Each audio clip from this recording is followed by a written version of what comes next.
Assalamualaikum sahabat sehat dimanapun Anda berada. Jumpa lagi dengan Dokter Gigiku, channel informasi seputar kesehatan gigi dan mulut Anda. Sahabat sehat, beberapa hari lagi atau beberapa minggu depan insya Allah hari Selasa kita sudah akan menjalani ibadah puasa pada bulan Ramadan. Bagaimana kabar giginya? Sebaiknya diperiksakan semua, dicek, dan gigi-gigi yang berpotensi untuk menyebabkan sakit bisa dirawat supaya nanti ibadah kita bisa lancar tanpa terganggu dengan masalah gigi dan mulut. Tapi kita berdoa bersama semoga Allah memudahkan, melancarkan semua ibadah kita selama bulan Ramadan, bulan yang kita tunggu-tunggu. Ya baik sahabat, pada kesempatan ini saya ingin sekali membagikan tentang informasi berkaitan dengan nyeri gigi pasca penambalan. Jadi banyak sekali yang bertanya atau banyak sekali kasus yang terjadi setelah ditambal itu kok tambah sakit.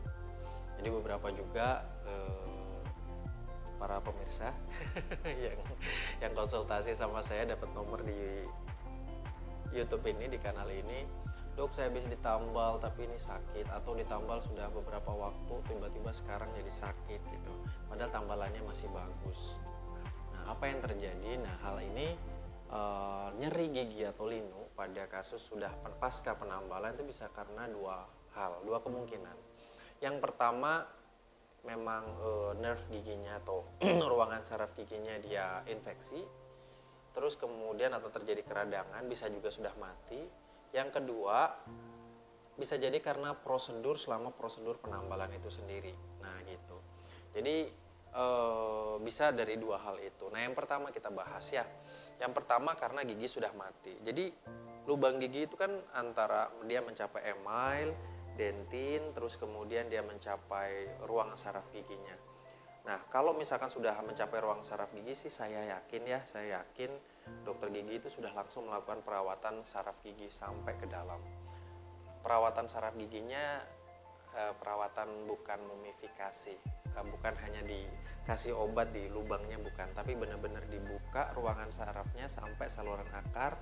Perawatannya bisa beberapa kali, terus kemudian ada jarum-jarum dimasukkan dan sampai masuk ke dalam, terus kemudian terakhirnya diisi dengan obat. Seperti di video ini, diisi obat permanen. Itu perawatan saraf gigi yang saya maksud. Karena ada beberapa yang memang dikerjakan hanya dikasih obat ganti gitu sampai beberapa kali, nggak sakit ditambal. Saya anggap itu bukan perawatan saraf gigi. Nah, ini kita eliminasi itu ya, kita singkirkan. Jadi kita anggap bahwa penambalan ini kasusnya yang memang belum benar-benar jebol. Ini juga menjadi dilema. Kadang-kadang kita lakukan pemeriksaan, kita sudah bersihkan, masih ada selapis tipis dentin gitu. Nah selapis ini padahal kadang-kadang bakteri itu memungkinkan aja sudah ada masuk di situ. Dan bisa juga dengan selapis dentin yang tipis itu sebenarnya di bagian bawahnya itu sudah mati giginya. Nah ini ini benar-benar ketelitian kita dalam melakukan pemeriksaan, dari anamnesis, dari pembicaraan gini ya, diskusi dengan pasien, keluhan pasien, terus kemudian kita periksa di situ benar-benar vitalitas atau kesehatan dari ruangan sarafnya itu benar-benar kita tahu. Kalau misalkan kita bur sudah dalam dan itu pasien tidak merasakan sakit, ini perlu dicurigai, karena ruang yang seharusnya itu area dekat dengan saraf dan itu sakit banget kok nggak sakit. Kemungkinannya ada dua. Yang pertama, dentinnya sudah mengalami mengalami sklerotik gitu ya. Dentin sklerotik sudah mengalami pengkalsifikasian gitu, pengerasan. Jadi sensitivitasnya menurun. Kalau ini bagus, warnanya hitam gitu ya, dentin sklerotik. Tapi kalau dia warnanya masih bagus biasa gitu ya, tapi kemudian nggak sensitif, nah ini yang perlu kita curigai. Kalau kita nggak benar-benar hati-hati, biasanya kita akan false diagnosis gitu ya. Kita anggap itu masih bagus, kita tambal, ternyata di bagian bawahnya ruangan saraf giginya itu sudah mati. Nah kalau itu yang terjadi, kita lakukan penambalan, maka biasanya dalam beberapa hari dia akan sakit, karena bakteri-bakteri yang di bawah itu banyak. Dia bakterinya dari aerob, anaerob, fakultatif, anaerob obligat. Dia biasanya kalau ditutup nggak ada oksigen, dia tambah berkembang dan akhirnya sakit. Begitu juga tambalan yang sudah lama. Tambalan yang sudah lama misalkan setahun, terus kemudian dia sakit, ya bisa jadi itu sebenarnya dari awal mungkin pada saat ditambal ruangan saraf giginya masih sehat, tapi pada dentinnya itu, dentin lapisan terakhir itu sudah memungkinkan adanya bakteri yang menembus ke ruangan saraf gigi, sehingga ya ketika ditutup dalam waktu lama ya kemudian terjadi sakit, terjadi infeksi pada ruangan saraf gigi atau bahkan turun sampai ke bagian akar gigi. Nah, kemungkinan ketiganya dari yang gigi yang sudah ditambal tadi, adanya kebocoran gitu. Jadi waktu kita membersihkan kotoran gigi yang rusak itu tadi kan, ketika kita datang dibersihkan sebelum ditambal. Nah itu kita nggak benar-benar bersih. Atau bukan kita nggak, ini kan versinya pasien ya, kurang bersih gitu. Tapi juga ada pasien yang nggak mau dibur banyak-banyak, dok saya nggak mau dibur gitu. Nggak bisa, karena pengeburan itu kita membuang jaringan rusak. Jaringan rusak di situnya banyak bakteri. Kalau itu tidak kita angkat semuanya, ya kita bersihkan, yang pertama tambalannya nggak kuat. Yang kedua, bakteri yang ada sisa di situ berkembang.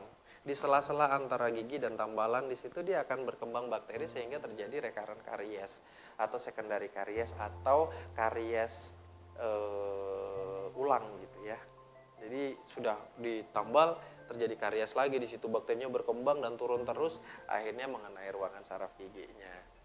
Nah itu bikin sakit. Nyerinya kalau pada kasus ini, nyerinya dia pasti akan terjadi cenut-cenut, dia cenut-cenut sakit gitu ya. Terus kemudian ada yang juga kalau udah cukup parah, ketika kontak dengan yang atas, aduh itu sakit banget gitu, gigi terasa motot biasanya atau keluar. Nah itu berarti ada infeksi pada gigi yang sudah ditambal tersebut. Solusinya apa? Pada kasus ini pasti solusinya harus dilakukan perawatan saraf gigi. Nanti setelah dilakukan pemeriksaan, oke, benar bahwa ini memang dari hasil pemeriksaan subjektif, konsultasi maupun objektif, kita periksa langsung, kita tekan, kita ketuk. Nah, itu nanti akan muncul suatu kesimpulan. Nah, kita simpulkan bahwa ini pulpitis atau periapikal abses. Maka dari itu kita langsung melakukan pengeburan dan kita lakukan perawatan saraf gigi gitu. Nah, kemungkinan yang kedua adalah selama prosedur penambalan. Nah, penambalan yang saat ini lazim banyak digunakan itu ada dua macam saja penambalan, yaitu penambalan dengan bahan gelas ionomer semen dan yang kedua penambalan dengan resin komposit. Nah, kedua penambalan ini memang cukup unik gitu ya. Kita bahas yang pertama, gelas ionomer semen. Habis ditambal kok jadi linu, dok, gitu. Linunya sampai berhari-hari gitu. Nah, kalau itu yang terjadi, biasanya yang pertama, gelas ionomer itu memang cairannya itu dari asam, poliasam ya, poliasid. Maka dari itu memang wajar kalau misalkan dia cukup dalam memang harus dikasih pelapik dulu gitu ya. Kalau enggak memang cukup linu. Yang kedua, sifat dari gas ionomer itu ketika mengeras dia itu menyerap air. Dia mengambil air yang ada di sekitarnya. Jadi ketika nambal ini memang nggak boleh terlalu kering. Kalau kita keringkan biasanya apabila setelah dibur terus dikeringkan benar-benar kering, diaplikasikan atau dimasukkan bahan tambal itu, maka ketika mengeras memang linu itu berhari-hari gitu ya, bisa sampai 1 mingguan gitu. Nah, kenapa kok linu? Karena dengan diletakkan di situ dan bahannya mengeras, dia akan menyerap air di sekitarnya. Nah, karena sekitarnya itu hanya ada gigi itu ada saluran pada dentinnya, ada salurannya, ada tubuli namanya, tubuli dentinalis. Yang di dalam tubuli itu ada cairan gitu ya, ada proses protoplasma yang di ujungnya itu menyambung dengan ujung-ujung saraf di dalam ruangan saraf gigi. Jadi ketika dia keserap, padahal itu kayak saluran-saluran kecil gitu ya, jadi kayak ya akhirnya menstimulasi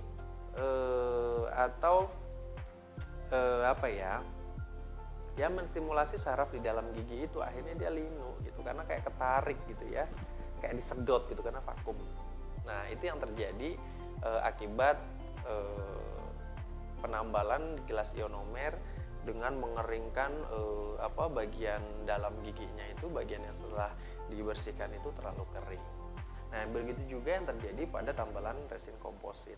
Resin komposit itu sifat materialnya dia memanfaatkan perlekatannya kan mechanical interlocking. Jadi dia giginya itu dibuka dulu pori-porinya dengan namanya etsa. Kita buka pori-porinya. Terus kemudian kita berikan bahan namanya bonding. Ada bahan yang dia cair, terus kemudian kita aplikasikan supaya dia masuk ke pori-pori yang sudah kita buat tadi, masuk. Nah, seperti ini. Nah, kalau misalkan kita peletakannya dan bahan resin komposit itu ketika dia mengeras, dia itu mengkerut gitu. Namanya shrinkage. Itu ketika mengeras di sini dia mengkerut. Apabila kita meletakkannya itu bahannya terlalu banyak, misalkan mengenai dua sisi yang berhadapan gitu ya, atau mengenai tiga sisi, jadi bahan itu meletakkannya itu sedikit demi sedikit gitu, incremental gitu ya bahannya. Kalau mungkin kadang-kadang karena terburu-buru tidak bisa incremental, jadi ngeletakinnya itu cukup banyak gitu ya, jadi sisi sini dan sisi sini kena. Akibatnya ketika disinar dia bahan tambalnya itu mengkerut, resin komposit sedikit mengkerut, bukan mengkerut kelihatan banget gini, enggak, jadi mengkerut sedikit. Nah ketika mengkerut tadi pasak-pasak yang masuk ke dalam pori-pori giginya tadi, otomatis ketika mengkerut kan ini kayak ditarik gini, kayak ditarik ya, kayak ditarik, padahal saluran ini ada cairannya di sini nih, ada cairannya yang terhubung dengan ujung saraf gigi. Makanya ketika ini, kan ini vakum ya, kayak udara vakum gitu ya.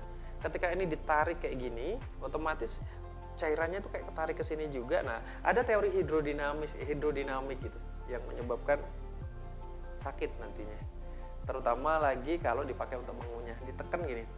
Sebenarnya di saraf giginya nggak apa-apa, di bagian ruangan saraf giginya nggak apa-apa. Tapi tadi itu pasak-pasak atau bonding tadi yang masuk gitu ketika disinar kan keras, kayak pasak-pasak masuk ke dalam pori-pori gitu. Nah kayak gini ya, ketika ini dapat tekanan tarik gini, nah otomatis ini sebenarnya pengen lepas tapi terus kemudian ada cairan yang ya kayak vakum, kayak kita sedotan itu ya, kita sedot cairan itu kan jalan ya, ini juga sama. Nah dia mengaktifkan mengaktifasi ujung-ujung saraf pada ruangan saraf gigi, akhirnya terjadi sakit. Nah ini memang perlu hati-hati gitu ya. Jadi kalau itu yang terjadi nanti ya datang saja. Biasanya sih kalau itu yang terjadi kita tunggu ya dalam beberapa seminggu atau 2 minggu lah, kita observasi. Kalau ternyata memang masih nyeri terus-menerus ya perlu diperbaiki tambalannya. Dan bisa juga pada saat tambalan resin komposit itu, karena proses penambalannya harus membuka pori-pori, dia diberikan asam. Asamnya itu kalau belepotan sampai ke dalam ruangan saraf giginya, asam ini bisa belepotan ke dalam lubang giginya itu, maka asam ini bisa memicu terjadinya radang pada pulpa. Karena pulpa gigi itu keradangan pada pulpa gigi itu bisa disebabkan oleh 3 hal. Yang pertama oleh bakteri, yang kedua oleh suhu yang terlalu tinggi, yang ketiga adalah bahan kimia. Bahan kimia ini biasanya asam dari bahan tambal resin komposit. Makanya kalau kita ngetsa atau membuka pori-pori, biasanya emalnya dulu sekitar 15 detik, baru bagian dalamnya 10 detik. Jadi caranya ya di bagian luarnya 5 detik dulu, baru secara keseluruhan ditambah 10 detik. Jadi total udah dapet tuh dalamnya 10 detik, yang bagian emalnya dapat 15 detik gitu. Jadi kalau terlalu lama takutnya nanti akan mengiritasi ruangan saraf gigi dan kemudian menjadi sakit. Demikian yang bisa saya bagikan, semoga informasi ini bermanfaat.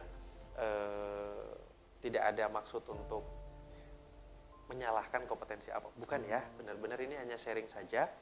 Bagi pasien juga pekerjaan dokter gigi itu manusiawi gitu. Jadi bisa jadi karena kita kecil sekali, areanya tuh kecil banget, mungkin karena lelah atau apapun, itu hal semua bisa terjadi. Nah kalau itu terjadi nggak perlu panik, tinggal datang saja untuk dilakukan retreatment, atau kalau misalkan memang itu sakitnya karena infeksi di ruangan saraf gigi, ya dilakukan perawatan saraf gigi. Demikian, semoga bermanfaat, kurang lebihnya mohon maaf. Saya ucapkan selamat menjalankan ibadah puasa. Sekali lagi, rawat giginya supaya ibadahnya lancar. Assalamualaikum warahmatullahi wabarakatuh.